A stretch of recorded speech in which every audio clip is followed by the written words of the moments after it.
জান এই ওষুধগুলো নিয়ে আসেন বাইরে থেকে। কোন থেকে? বাহির থেকে কিনে নিতে হবে। বাইরে কে? ভিতরে ওষুধ দিব না? এই ওষুধ আমাদের কাছে নাই, বাহির থেকে কিনে নিতে হবে।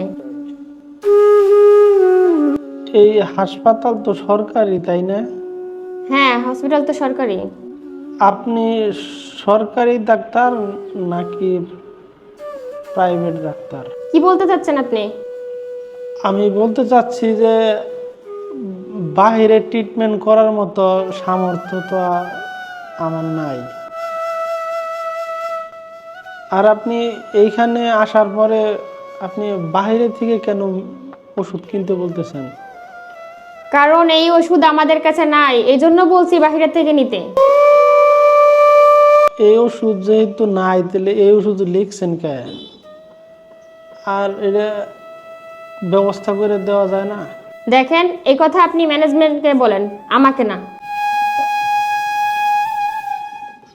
আপনি কথা বলেন না ম্যানেজমেন্টের সাথে, আপনি তো ডাক্তার, আপনার কথা শুনবে। এই সমস্ত ফালতু আলাপ করে আমার সময় নষ্ট করেন না।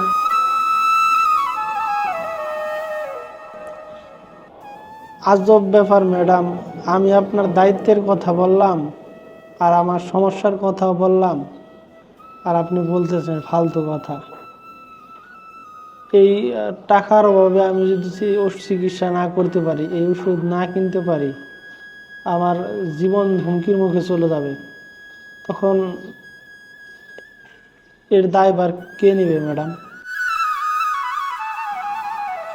আমরা গরিব লোক সরকারি হাসপাতালে আসি কারণ আমাদের বাহিরে চিকিৎসা করানোর সামর্থ্য নাই।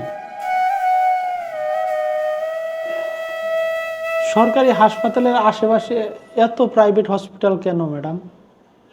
আর হাসপাতাল যেহেতু সরকারি, ওষুধ সরকারি নাই কেন ম্যাডাম?